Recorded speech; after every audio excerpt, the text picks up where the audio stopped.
If we have too many Marias, nothing gets done. I don't even know what the fuck I'm talking about right now. I'm here with Maria because I can't say her surname.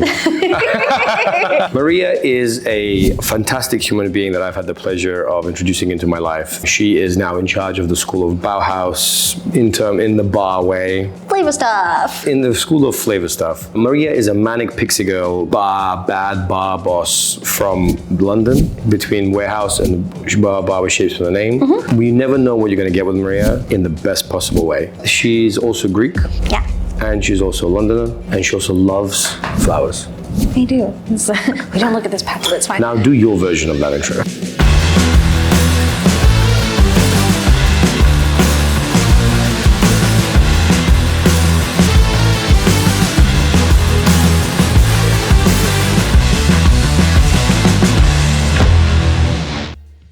My name is Maria Kontorravdis, in Greek. I need to fucking learn to do that. Maria Kontorravdis, if you want to say the full one. I'm Gringlish, so I'm Greek English.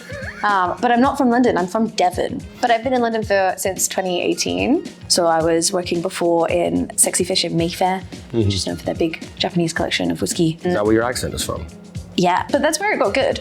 And then I've been with Shapes. So Yellow Triangle, Red Square, Blue Circle has been open for 4 years, but they got the space in 2020. So technically I've been with them for 5 years. I started working with them 5 years ago, but the bar has only been open for 4. You joined Shapes as a younger bartender. In London, you have these opportunities at a younger age to join kind of big openings. Yeah. Right? Sometimes there's a lot of pressure that goes with that, especially when someone like Remy or Paul, with their ambitions that you probably heard about, invite you to join. How was that process? Was it just, fuck it, I'm young, couldn't give a shit? Or? Now I consider it lucky, and there are times when it's not, but I think there's something that I'm really excited to hold on to, and it's like naivety. And it's not naivety in the dumb way, and that the refusal to kind of look at the world around me, but I think there's a naivety that you can hold on to, which is when I don't explore everything right away, when I'm taking everything very organically, then I get to learn about how exciting things are. And I know that when I had met Remy, it was before I was living in London. I was coming up to London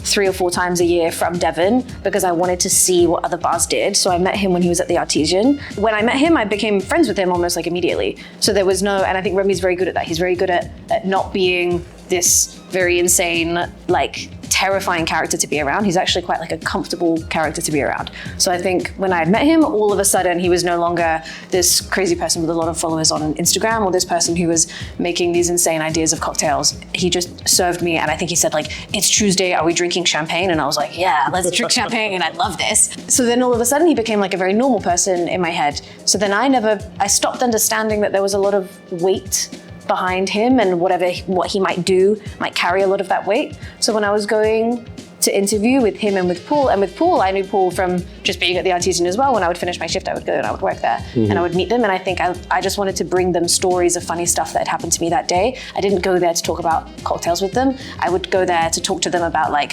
funny interactions I had had. I'd be like, today I learned this thing. And they were just excited people to hear about it. So when I went for the job, I couldn't predict that it was actually going to be this huge, big thing, or that it was going to be the best thing that ever happened to me, or any of these things. I think I just enjoyed that it was people who I liked being around. And now when I look back at it, and I'm like, oh yeah, people who did really want that job, they knew it was going to be very career-changing things for them. I didn't think it was going to be a career-changing thing. I just thought it was going to be hanging out with people I liked all day and doing something that I loved and learning new things that I liked. And is that how do you build the team now over at Shapes? Yeah, I think it's mostly built from trust. It's people who you trust. We're all exploring all of these different kinds of people. So how to make a team out of different types of people. We build the team in whichever we don't have a good balance of. So if we have too many Marias, nothing gets done. So you can't have that many Marias, because I always joke and say that I don't do the night shift because I'm too chatty and no one will get a drink. Whereas in the day, it's a lot more relaxed, and there's not as many people, so I can kind of look after the whole room. But then if I want to get chatty, then the whole point of coming to a bar is to ultimately get a drink and have a good service. Generally speaking, there's always processes of gaining said trust, right? Is it a feeling at Shapes? How do you build that trust or find that trust, or how do you test that trust? that you're looking for in people? It's following up what people say. I remember having a really hard time after the first year because some of the people who we had interviewed had all said that at some point they would have, the bar is based on the Bauhaus, and at some point they would say in their interview, oh yeah, I have an interest in art, or I have an interest in the Bauhaus, I'm going to learn about it. And then 6 months later, when you ask them like, what's something that you learned recently about Bauhaus or about art, or like, what's something beautiful that you learned recently? And they would totally be stumped. And it wasn't an issue that they were stumped. It was just, to me, it felt like they had lied. I was like, oh, you don't actually do this in your time off, or like you don't do this this doesn't bring you joy, or it hasn't changed anything in your life. And it didn't have to have that much weight. But I think because that was the thing that had directly happened to me, where I was like, oh, the more that I learned about art, the better my life got. I feel like you're holding back, or you had lied in your interview to try and get the job, but actually you didn't have any interest on learning about this thing that we talk about every day. And then I realized that not everybody has to live up to everything that they say in their interview, and times are hard and times change. That was like a mistrust. It was like, you actively said you were going to learn this thing and then you didn't. Is there a reason why you didn't? Instead of being angry with people, it was about changing that narrative and being like, okay, maybe you haven't found something that interests you, or maybe there's some kind of disconnect between how you're working and what it is that we talk about. How can we make a better connection? I believe in the UK, it's considered that you have to talk to guests. Like some other countries, people do not talk to guests as much. It's literally like, here's your thing and we're done. At the same time, there is, you speak about batching. And there's a big there's a big discussion about batching, especially recently. For example, on Tristan Stevenson's podcast, came on Kevin Armstrong and made a very, very legitimate point about how you can't amend anything in the drink if somebody wants a different blah, blah, blah, blah, blah, blah. And whilst I understand where he's coming from, I also understand the benefits of batching at the same time, right? We're not trying to pit Satan's versus Shapes here. They're entirely different venues, entirely different concepts. I don't even know what the fuck I'm talking about right now. I'm just going somewhere randomly. I am so glad you brought it up, because I think it's a really interesting topic. I only saw the little 1 minute reel. Same, yeah. I'm a 20-something-year-old. I don't have 3 hours to listen to Tristan Stevens. And I think it was a really interesting talk, and I was talking to some of my friends yesterday about it, because for context, we only have 20 bottles. So we have 1 gin, 1 vodka, 1 rum. Everything is selected through a blind tasting. The last time we did that blind tasting was 1.5 years ago. So we're changing it now. It's been 4 years. We're now learning a new way. Like, do we want to go still down the avenue of a blind tasting? We've loved having a blind tasting because it was consistently like, this is what the people have agreed is yummy. So we're just going to use this one material. And again, everything that we do, we look at through that Bauhaus mindset. But I think people come to us to experience us doing that. They come to us because we chose those 20 bottles from what other people decided was fundamentally, in numbers, the most statistic. And I think that's something that even like Kevin can agree with. He loves numbers. And he would say like, oh, if it's data driven and the people said on a blind tasting of 10 gins, this was the gin that won, we then make those drinks around that. So then we make our ideas and our visions around that. And if someone wants to try it with a different vodka, they want to try it with a different gin, that's not the piece that we're trying to get across with that drink. But it doesn't mean that we're ever going to say no. So it's like, well, I just don't have that. If you're coming in here and you're asking for something that I don't have, you coming in here and asking for a gin that I don't have is like you coming in here and asking for a shawarma. Like I don't have that. Like I'm just a bar. Very often in London, there's listing fees. Does Shapes have these collaborations? How it's been till now has been that we choose the product first and then we decide on the contracts later. But no one has a listing fee. Okay. No one pays to be on the menu. Right, okay, because that's the question. Because like in my mind, I'm like, hi, we're Shapes. Yeah. We're pretty famous. We're okay. We think that this is the best. You know where I'm going with this? So we do. Or you can pay to be in that 20, like when we're testing the rums, here's a lottery, give us a 4K and you can be in that lottery of rums we're tasting. Like, oh no, it was just what people sent to us. Exactly, that's what I was trying to figure out. Like, it's very normal in London and in bars of this caliber. The reason the brand is named in the menu is because someone's paid for it to be named in the menu. It's very normal. And that's what I was trying to figure out. Yeah. Is that what Shapes does, or does it have a different approach? How we did it before, and I think it's so Remy. We posted a story, not even a post, a story on Instagram saying, hey, we're gonna do our blind tasting soon. If you are a brand and you want to send us things, DM us for like our address, or like, here's our address, just send us things, it will close on this date. What was really awesome is a lot of small brands would then reach out to us and they would send us things. That's how everyone gets into it. It was just, we posted a story, some people sent us an email. The first time we did it was very different from the second time we did it. That was very different from the third time we did it.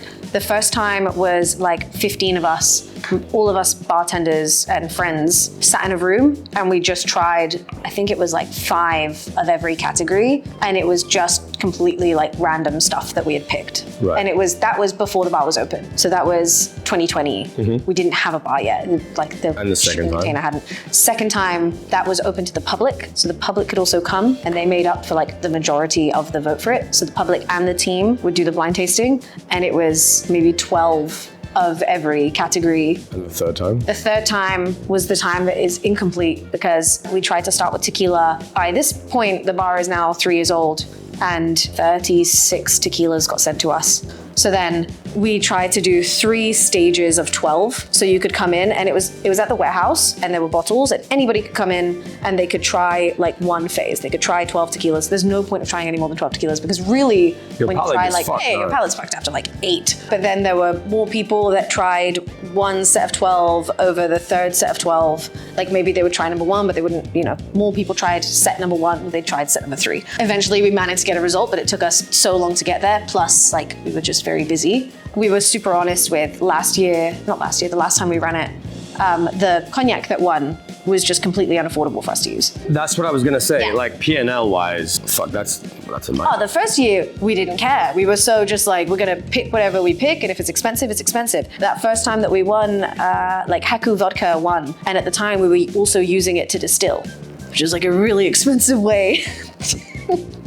It's a really expensive way to do that. And now we have like a different vodka that we use for distillation versus the vodka that we use for pouring and for mixing and What's for making the drinks. distillation vodka? Aristov? Yeah, but again, we did do a small sample. Wait, did I get that right? Yeah, it's Aristotle. Lol, I was just like picking up shit Yeah. vodka. I couldn't think. No, but it's like, it's good vodka to distill with. And we did a small sample. We did 4 vodkas that were like distillation vodkas. We distilled the same thing 4 times. And like, we just chose like, which is the nicest thing, and I'm so cool right now. I feel like I have my ego is inflated. I'm just like throwing out a random vodka quickly because you're a machine gun and you're having coffee, so we're only getting faster. I love this shit because I am a nerd. I love the attention to detail. I love the depth at which how you approach everything. For me, this kind of goes really down the path of the way I think about things, which is design, blah, blah, blah, versus art. But I 100% know a lot of people will listen to this and get 10 seconds into your explanation of something and go, what a bunch of pretentious assholes. Do you get a lot of feedback like that? Like, honestly, no. Okay. And I think because from the outside, when you look at it, and we had it recently where someone came in and they were like, this is very different from what I saw on Instagram. What's amazing is people still get to come to the bar and they realize it's a bar. There's people there. Everything that is familiar about a bar, there's other people sat there laughing, drinking. There is a bartender. We do make some drinks. There's something that looks a little bit like a bar, but there's just no bottles behind it. Everything else is familiar. And then I think they have the comfort of, oh, it still is a bar. We're open until 4 a.m. It's not art all day, every day. It's somehow always there in the room. It's somehow something that we're still always talking about, but it's never being forced. It's never scripted. It's just, we admire the design and we admire beauty, but like ultimately it's still a fun place to be. And I think it's drink more art. Yeah. That's what all the bars do really well. What's kind of great is you can walk into any of them and the service is really, really similar. Like the service in Nouveau versus the service in Shapes is very, very similar in the way that we move, the way that we talk, the way that we like to talk about art and the way that we like to talk about drinks. Then the drinks are entirely different. The spaces are entirely different, but the experience is always cohesive. The experience is always coherent. And I think that's the CNC baby. CNC baby.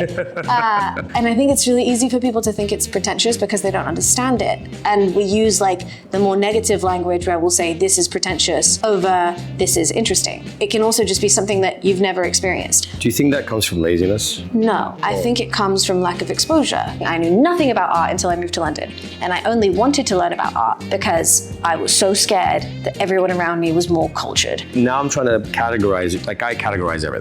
I did a seminar a while ago about bar concepts and categorizations, and minimalism was one of the categories that I'd defined. Yeah. And usually they were categorized based on the glassware, the social media, the space itself, the kind of the approach. I would say that you're even more unique than that because you're so aligned with a particular, very clearly defined viewpoint where art is the key and everything's so cohesive and coherent that I don't think any single bar that's ever posted about internships has gotten somebody over 40 or 50 or 60 apply. I can't imagine that Sips in Barcelona has got a 60-year-old builder going, hey, I'd like to listen to Simone talk about rubbish. Maybe he You does. almost laughed. I almost got you. Do I call it shapes? Do I call it triangle, circle, square? You can call it whatever you want, however you read it. Do you ever go into a taxi and go like, I would like to go to circle, triangle, square? No, sometimes I use the address. And they think that... Which is the logical way. I just use the address. I say, can I please go to you ever tried to- Kingsland Road? Thank you so much. You don't assume a taxi driver is going to know the name of a place. Yeah. Right. So I give him the address. Exactly. But in my mind, I'm like trying to make fun out of the name. But you would just say address. So you're like, I just say the address. I like to go to the Savoy Hotel. Someone in Greece once said to me, he was like, oh, like you work at Remy's Circle Bar, right? And I was like, if that's how you read it, then that's okay. We have like this group of like 20-year-old like local boys who come in, and I heard one of them on the phone being like, yeah, we're at Ammo Bar. And I was like, and I stopped and I was like, why did you call it Ammo Bar? And he was like, because it says ammo, because he reads triangle, square, circle as ammo. And him and all of his friends, they call it Ammo Bar. And that's just what they think the name is. And they're not wrong. If that's how they read it, that's how they read it. I was like, that's so awesome. It's like, you think we're really cool. And we have a bar that means like love and all bullets. Like, that's great. But what does the internship at Ammo Bar look like? It stopped. So we did a year and a half. It was 3 months long. They would live above the bar. So we rented the apartment that was directly above the bar. They wouldn't have to pay for any transport. And it was kind of like a student dorm. And it would be 2 of them at a time. They would get paid a little bit of money every week so that they didn't go hungry. The idea was that they weren't there to make money. They were there to learn.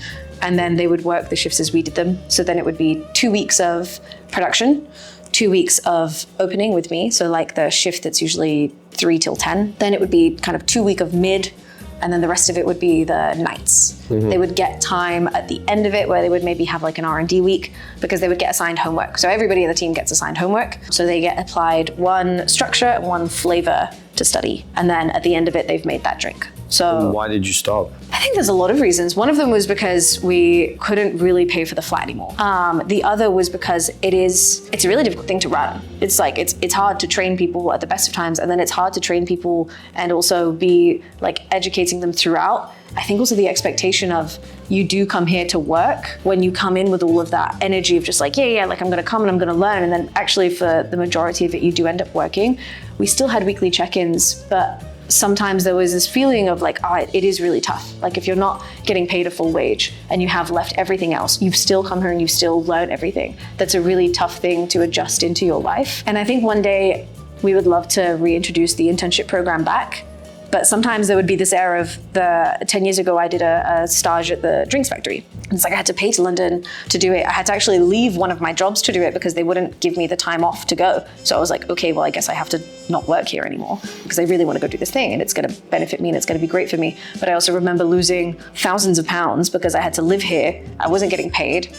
I had to find a way to do it. I didn't have any connections yet. I didn't have any contacts yet. An insane amount of stuff in that time, but it was also very like financially difficult for me. And I think 3 months is a really long time for anyone to be away. And even though we would make sure they wouldn't go hungry, it's a big adjustment to make. And it's really difficult for us. One of the biggest things that I have an issue with when I hear young bartenders from the current young bartender generation talk to me about globally, not necessarily in one place, is that they are doing what is required of them in their level where they are, and they make fuck all effort to do anything else. And I don't know where this thought process came from. I don't know who's teaching it, because everyone I know who is successful or works in a nice bar or who I'm around puts so much effort into what they're doing, right? The other day when I was at BCB and I was listening to a very kind of similar, not similar, but a line of thought that was like, no one works hard enough anymore. It was just like, you're allowed to be tired and grateful. You're allowed to be like, because there's also, the conditions have changed so dramatically. I think like the conditions are very different from how I've only been bartending for 10 years. And I think I've got to see and learn different things from the people who came before me who did have to work really hard to get to where they were. But I also do believe that it's kind of like each to their own. We've gone through so much in the last 10 years. I think there's been like big changes that factor in for the way that we think and for the way that we feel. And I think a lot of these things end up being, it doesn't mean that we're not hardworking. It's just the world has grown in an incredible pace, as it always has, except now the use of technology in the world around me and how it is that we like learn to exist, the financial burden that we all hold, especially post-pandemic, has really meant that like, it doesn't mean that like younger people aren't career driven or that they're lazy. It's just, we have a lot of people kind of always being very like, I used to have to work 90 hours a week. When I was that person, I wasn't a good person. I wasn't a fun person to be around. When I was working 80 hours a week in my last job, when I was working, okay, let's say 60 to 70 hours a week in my last job, I was not a good person to be around and I was not doing a good job.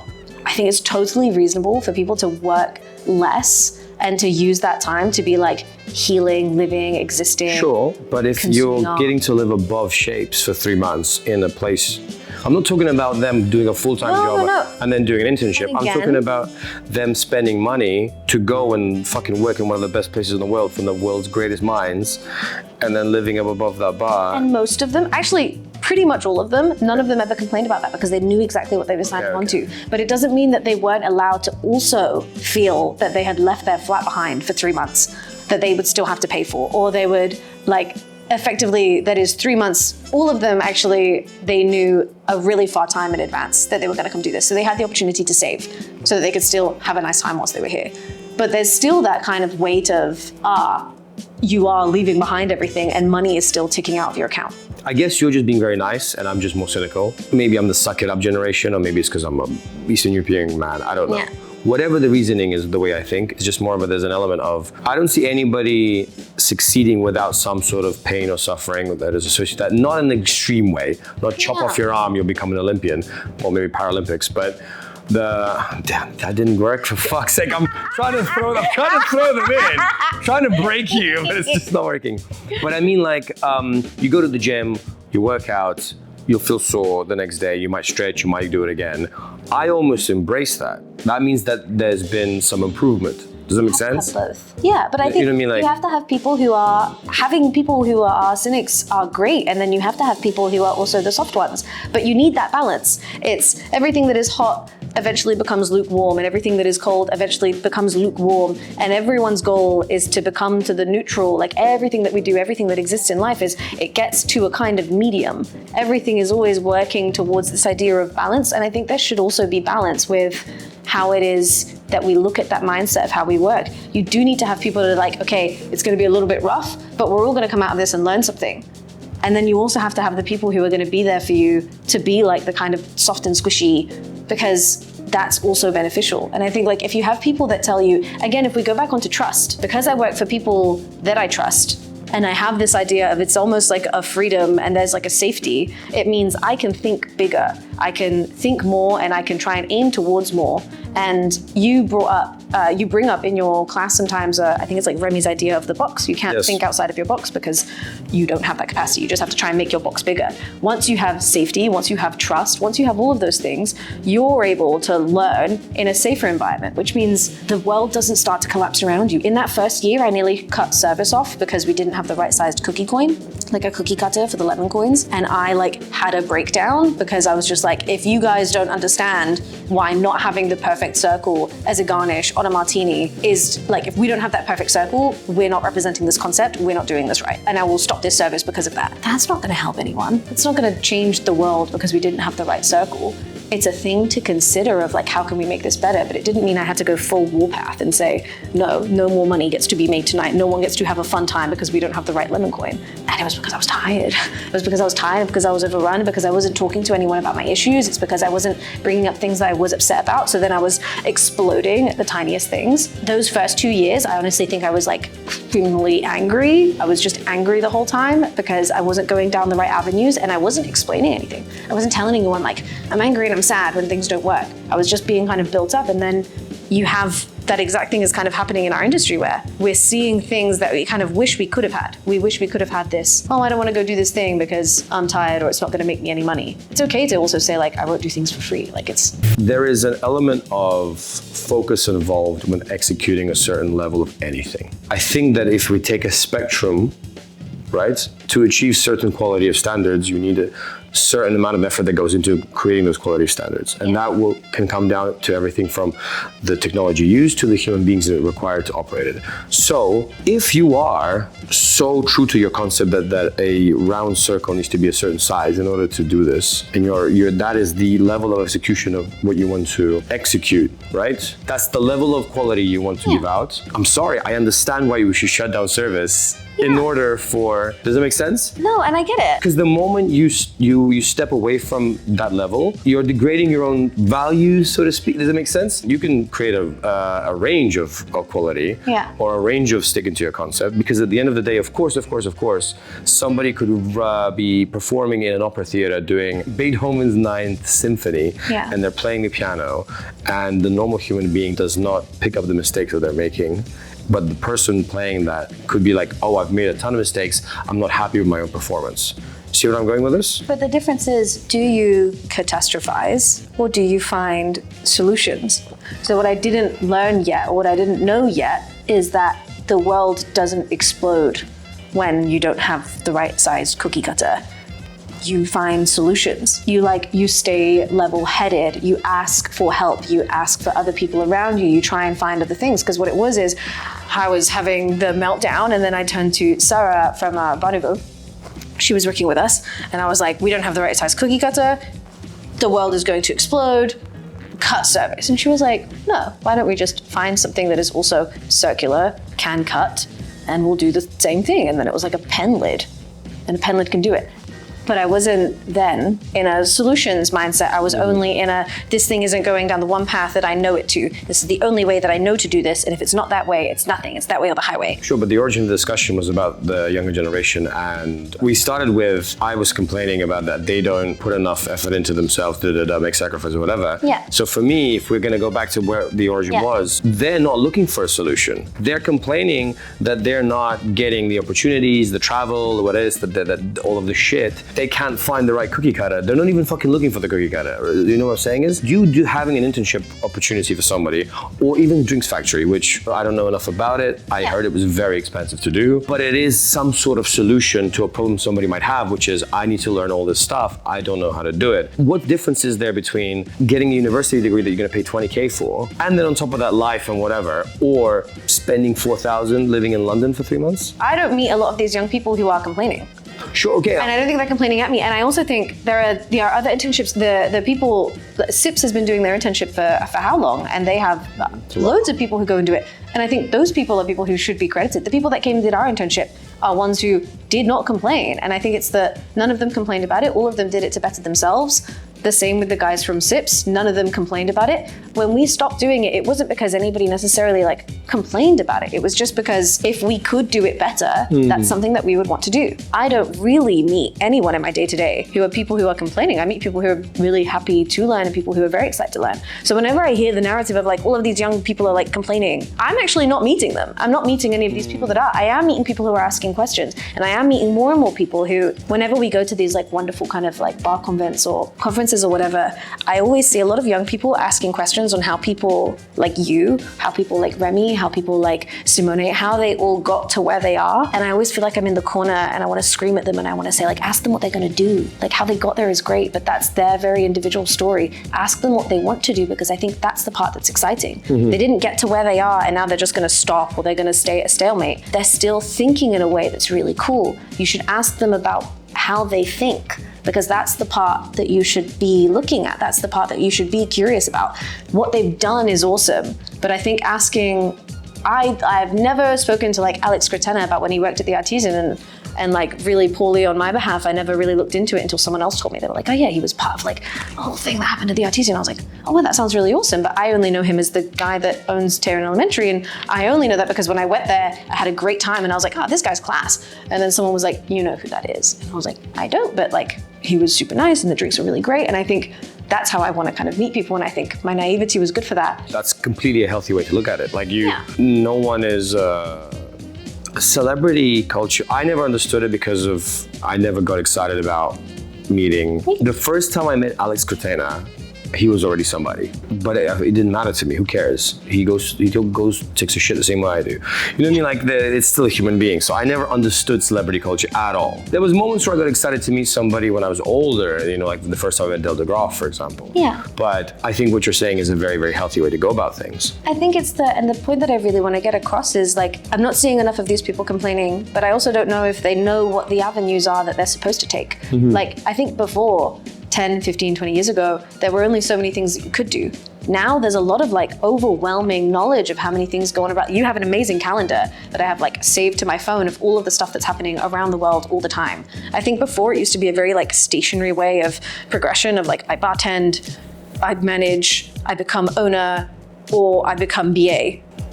Yeah, there you go. And then people are now discovering that there's actually more you can do. A lot of people don't have to even stay in the industry. They can go and do other things and apply the things that they learn in this industry to other industries. And I think it's part of an even bigger conversation of, do you have to stay in the bar industry for forever? What are the things that are bad about it in compromise to the things that are great about it? I know that I won't stay in the bar industry for forever. So I'll do my 20-year contract and then I'll move into perfumery because that's what I want to do. Or I'll move into art and design because I don't want it to be the industry that I stay in for a very long time. One of my favorite TED Talks that I've ever seen was one of the originals. There was a professor from Cambridge who says that modern British schooling kills curiosity in children. They just do this. It becomes he argues that the modern schooling system was designed to make workers for the Industrial Revolution, as opposed to... Whoa. Whoa.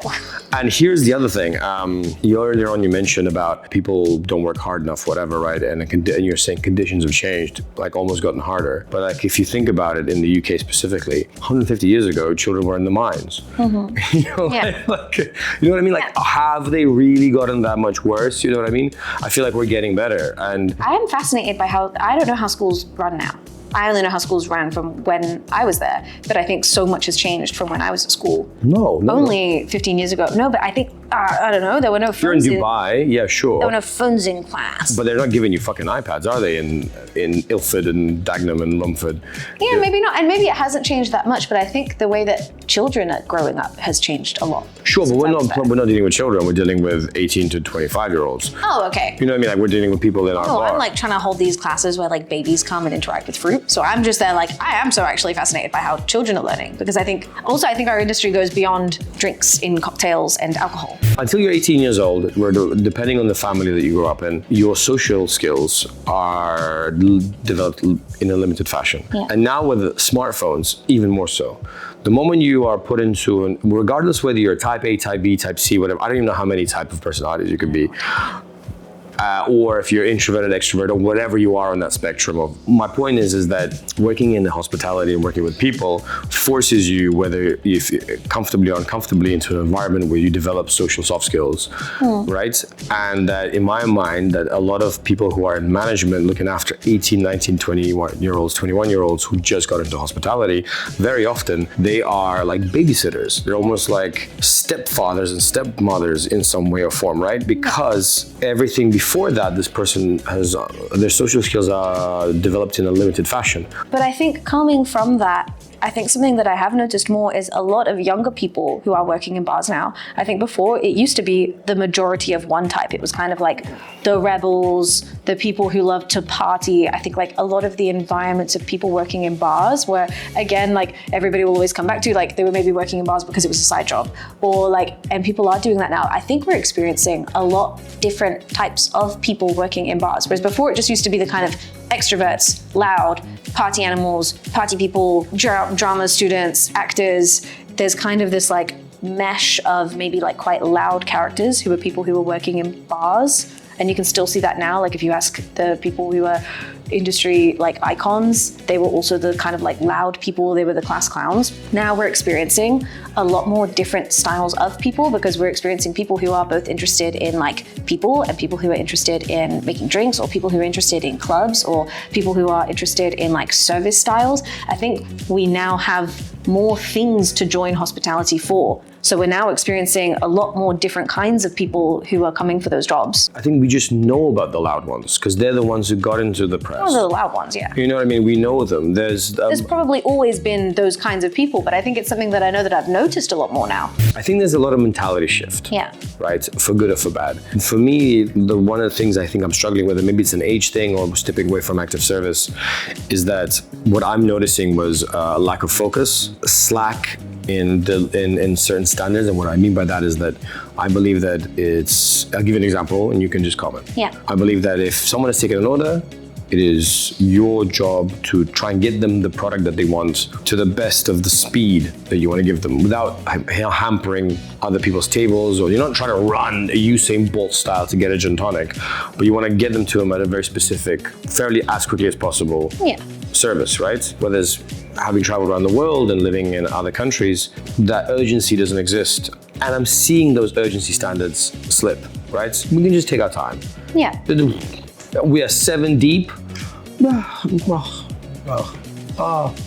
think that comes from a lack of interest though? Because I think a lack of urgency usually in those scenarios comes from a lack of interest. They're actually not that interested to be there. I think like if someone doesn't do something with the urgency or the energy, sometimes it's because they're tired, sometimes it's because maybe they're not that interested and they're just sure. And so why the fuck are you working in a 50 best bar? Why the fuck are you working in a cocktail bar? It's by definition, cocktail bars are harder. Usually, right? Yeah, right? Sure. Like, but I think also if you hate steak, stop working in a steakhouse. Yes. There is a really interesting play on whose responsibility is it to make sure that they are inspired, because it should be their own responsibility to be interested in the job that they do. Yep. But I think also we're experiencing that kind of now decade of people are just working because they work. They're not working because they want to have joy. They're not working because they like to work. And I think that's really part of the bigger question is if they have no urgency, they probably don't have interest. They are just doing that because it's a job. Do we think that people worked for joy 100 years ago, 70 years ago, 80 years ago? No, I think that's why we're lucky, because now we get to. Now we get to actually we get to pick the jobs if we're lucky, we get to pick the jobs we do. But then we go back to my thing, it's why are you picking a job that you're not happy doing? Different circumstances, everybody's in different circumstances. Maybe they think that it depends on the environment that you grow up in. If you grow up with parents who can tell you that you can do whatever you want if you put your mind to it, and you have the support, or if you have the safety, or if you have the network, or if you have the privilege, then you can pick jobs that you do for joy. But a lot of people don't have that. For me, finding joy in bartending is like being married, especially if you choose it as a career. Yeah. So let's say not being married, let's use an example of having a long-term partner. Yeah. Right? At one point, you're getting joy from talking to people. At one point, you're getting joy from mixing drinks. At one point, you're getting joy from creating cocktail menus. At one point, you're getting joy from teaching them, exploring art. And that is something that keeps developing as you get more experience, as you stay curious, as you stay developing and dedicating yourself for whatever period you want to dedicate yourself to this particular industry or this particular craft. At the same time, if you are even going to be a UPS baggage handler, right? Because of the circumstances. It is your choice how you react to the world. There's this thing where it's 20% of your problems are actual problems. Getting hit by a car is an actual problem.